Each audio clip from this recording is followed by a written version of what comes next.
Salut à tous, j'espère que vous allez bien. On se retrouve aujourd'hui pour une nouvelle vidéo. On va parler de l'actualité de la semaine concernant le Barça et bien d'autres informations.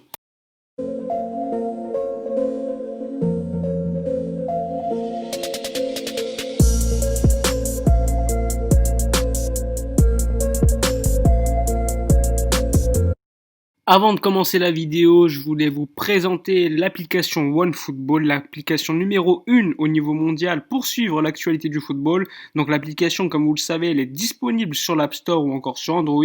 Elle est évidemment gratuite. Si vous voulez la télécharger, eh bien le lien est dans la description de cette vidéo. Vous pouvez suivre l'actualité du FC Barcelone ou encore l'actualité de d'autres clubs européens, les transferts, les résultats des matchs, les classements des différents championnats. Donc si vous voulez suivre tout cela, je vous conseille de télécharger l'application et je vous en remercie d'avance. Avant de parler et de revenir sur toutes les informations sorties cette semaine, évidemment un petit hommage pour Diego Armando Maradona qui est décédé hier, qui a joué au FC Barcelone de 1982 à 1984. Je l'ai peut-être pas vu jouer en live, mais bon, pas besoin de l'avoir vu en live pour savoir ce qu'il représente pour le monde du football. Et évidemment, hier, ça a fait un petit coup à tout le monde, aux parents qui ont suivi Maradona, qui en parlaient, évidemment comme le meilleur joueur qu'ils ont vu. Après ce court hommage, on va parler maintenant de l'actualité du Barça en évoquant évidemment Joan Laporta qui, au moment où je fais la vidéo, ne s'est pas encore prononcé officiellement, mais normalement aujourd'hui il va annoncer sa candidature officielle et ça va donner lieu à une conférence de presse lundi prochain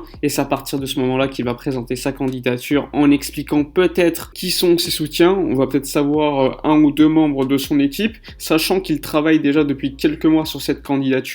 On dit même qu'il y a déjà des personnes très connues qui le soutiennent. Comment ne pas citer Matteo Alemany, qui était directeur sportif de Valence il y a quelques saisons, président de Mallorca à l'époque où Samuel Eto'o avait quitté Mallorca pour le Barça. On sait qu'il y a également normalement Jaume Giro qui aura le rôle de vice-président de Joan Laporta, Jaume Giro qui a été ancien journaliste ainsi que dans une banque catalane très connue. Donc énormément de connaissances au niveau de la communication pour lui et surtout ce qui est important c'est d'avoir beaucoup de contacts dans ce milieu. Alors généralement quand on parle d'élection présidentielle du FC Barcelone, derrière tu as certaines promesses de signature de certains joueurs. Là on sait que le Barça est dans une situation économique très compliquée, mais en Espagne ça commence à parler de certains joueurs.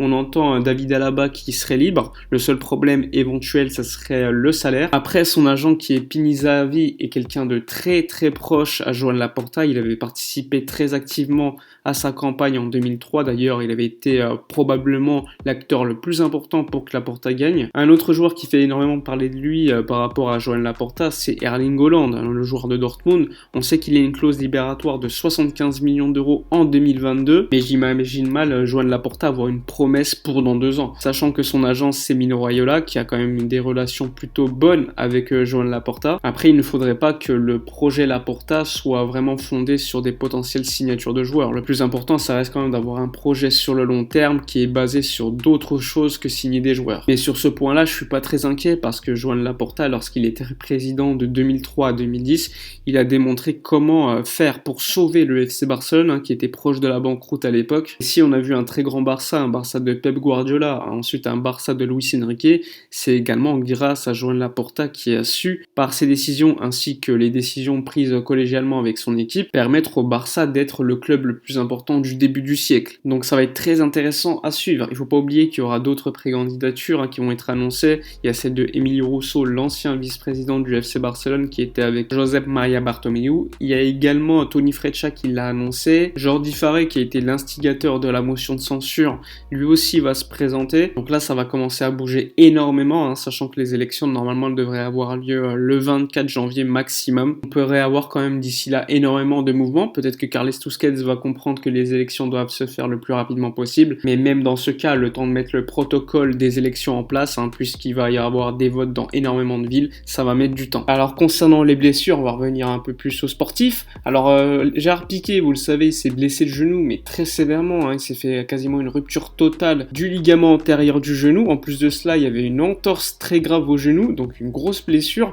Et du coup, lui, il aurait refusé de se faire opérer. Il y a eu une décision qui a été prise hier en collaboration avec les médecins du FC Barcelone ainsi que le chirurgien Ramon Cuja, qui va faire partie de la direction de Victor Fonsi. Il est élu président du FC Barcelone. Donc c'est le chirurgien du football le plus connu dans le monde entier. Dès lors qu'il y a un gros blessé, tout le monde va chez lui. Surtout les joueurs de Manchester City. Par exemple, dans le documentaire de Manchester City d'il y a quelques saisons, on voyait Benjamin Mendy aller à Barcelone. Et bien tout simplement, il allait chez lui pour se faire opérer. Alors pourquoi Piqué aurait choisi de ne pas se faire opérer? Eh bien tout simplement pour des raisons plutôt évidentes. S'il se fait opérer, il sera absent 8 mois et il n'y a aucune certitude qu'il revienne à son niveau. S'il ne se fait pas opérer, il va revenir au bout de 4 mois. Normalement au mois d'avril, il serait disponible, mais il jouerait quand même avec des douleurs. Mais bon, ça serait quand même quelque chose de possible pour lui de jouer. Mais alors pourquoi Gérard Piqué ne se fait pas opérer? Eh bien tout simplement au vu de son âge, il a 33, bientôt 34 ans, il estime qu'il est déjà à la fin de sa carrière et que ça servirait à rien pour lui de se faire opérer, sachant que derrière il va pas jouer de nombreuses années encore au football de haut niveau. Certains vont être plutôt pour cette décision, d'autres contre, en estimant qu'il doit quand même revenir à son niveau,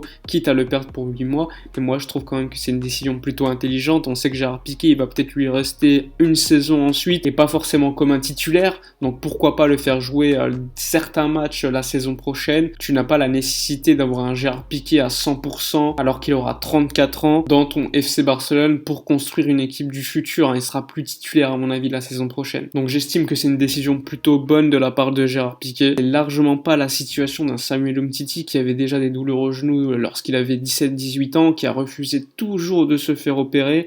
Les blessures sont revenues ensuite, notamment après la Coupe du Monde, mais on a appris que le club était déjà au courant de ses blessures et que pendant la Coupe du Monde, il s'est fait infiltrer à quasiment tous les matchs avec des doses de cortisone pour éviter les douleurs. Et automatiquement, ton genou, il souffre énormément et ça se paye cash après la Coupe du Monde avec énormément de blessures, des rechutes et le refus toujours de se faire opérer. Et alors pourquoi il ne se fait pas opérer? Eh bien tout simplement, il a eu un traumatisme, comme je vous ai dit, à 17 ans, il s'était fait opérer et le réveil ne s'était pas bien passé. Il avait l'impression d'avoir été conscient pendant l'opération, donc il souffrait énormément, c'était assez bizarre. Donc chez lui, ça a créé un certain traumatisme et comme je vous l'ai dit, c'est pas comme Piqué. Umtiti était encore relativement jeune alors que Piqué, il a déjà 34 ans, il est sur la fin de sa carrière. Enfin bref, dites-moi dans les commentaires ce que vous en pensez. Sinon, concernant Pedri a enfin 18 ans, après le match contre le Dynamo Kiev gagné 4-0. Il y a une petite fête dans le bus, fête qui a été commencée par Antoine Griezmann. Après, tous les joueurs ont chanté et souhaité un joyeux anniversaire à Pedri. Et il y a énormément de joueurs, ses coéquipiers, qui se sont moqués de lui parce qu'il n'avait que 18 ans. Ils lui ont dit, par exemple, oh, enfin, tu as 18 ans, tu pourras boire de l'alcool, des trucs comme ça, pour le vanner. Donc, une très bonne ambiance dans les vestiaires du FC Barcelone après cette victoire 4-0 contre le Dynamo Kiev. D'ailleurs, concernant le 4-0, il y a eu un joueur qui a quand même été plutôt bon, c'est Oscar Mingueza. Et son père a donné une interview hier à la Cadena Ser. Il a expliqué qu'Oscar savait qu'il était encore un joueur du Barça B, qu'il devait continuer à travailler,